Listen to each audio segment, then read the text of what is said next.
Did you know that right after the Jallianwala Bagh tragedy, the British made Indians, who were teachers, lawyers and merchants, crawl like animals? Indians, forced to crawl in the dirt. Why did this happen? And why was this never taught in our history books? While the Jallianwala Bagh tragedy is widely known, but the terror which followed as an aftermath is the story they don't teach in schools. And it will shake everything you think you know about how mighty empires come to an end. After the First World War ended in 1918, many Indians hoped that their significant contributions to the British war effort would be rewarded with greater political freedoms or even steps towards self-government. However, instead of granting more autonomy, the British government introduced the Rowlatt Act in March 1919, which allowed authorities to arrest and detain Indians without trial and severely restricted civil liberties. This act was widely seen as a betrayal and denial of the hopes for freedom that had been raised during the war. On the morning of April 10, 1919, Dr. Satpal and Dr. Saifuddin, who symbolized Hindu-Muslim unity, were summoned under the pretense of an official meeting. Once there, they were informed of their deportation under the Defense of India orders and were told to leave Amritsar immediately. The operation was kept secret, but when word got out, Amritsar rises in protest. The arrest of these two popular leaders, who symbolized Hindu-Muslim unity and were at the forefront of the anti-Rowlatt Act agitation, became the immediate trigger for mass protests in Amritsar. Mahatma Gandhi is prevented from entering Amritsar, creating an information vacuum. Rumors spread that Gandhi had been arrested, hanged or shot, causing widespread unrest.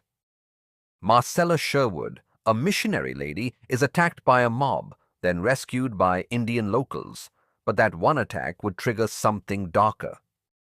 Enter General Reginald Dyer, the man who would later be called the Butcher of Amritsar. On April 11th, Dyer arrives with vengeance in his heart. A British woman had been harmed. He wanted moral effect, not justice. April 13th, 1919, Amritsar, India.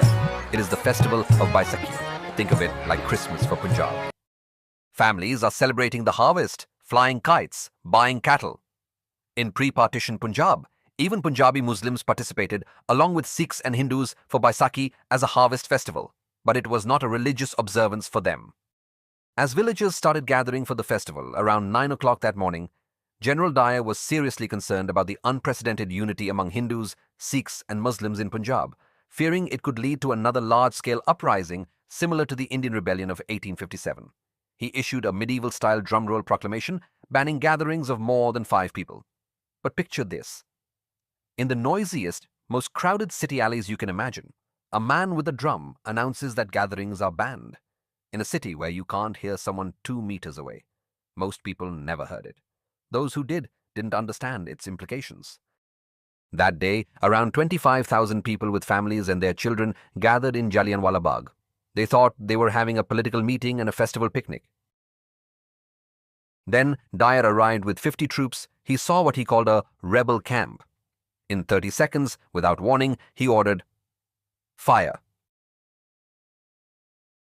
For 10 minutes, they fired 1,650 rounds into families. Dyer deliberately targeted the exits. When soldiers asked if they should stop, he kept ordering, "Reload." Fire. People ran for their lives. Some even jumped into the well to try and survive the bullets. People trampling each other trying to escape through garden gates. The main exit, blocked by Dyer's troops.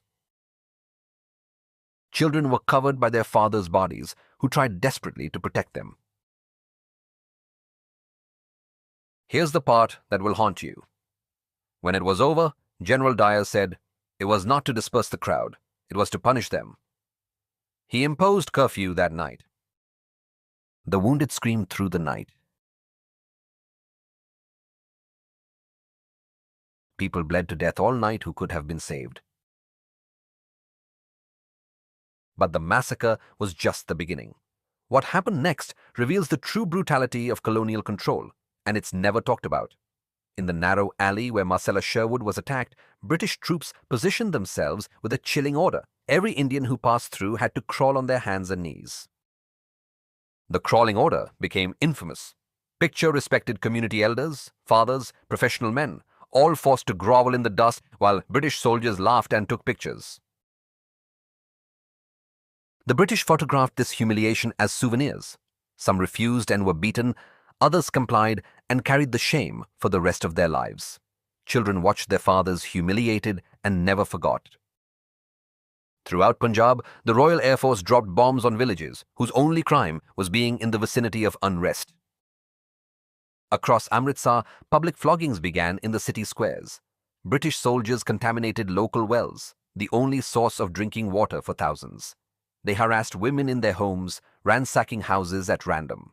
Here's something that will shock you. There were unconfirmed reports that the British planned to almost bomb the Golden Temple, the holiest site in Sikhism. The order was given, planes were in the air, and only a last-minute intervention prevented the destruction. But perhaps the most heartbreaking consequence was cultural. Baisakhi, that joyous harvest festival that brought families together, became synonymous with death. For decades afterward, many Punjabi families simply stopped celebrating. The kites stopped flying. The fairs shut down. Children grew up never knowing the joy their grandparents had felt. Imagine if Christmas became associated with massacre in your culture. Imagine if the very idea of celebration became a reminder of loss. That's what the British did to an entire region's identity.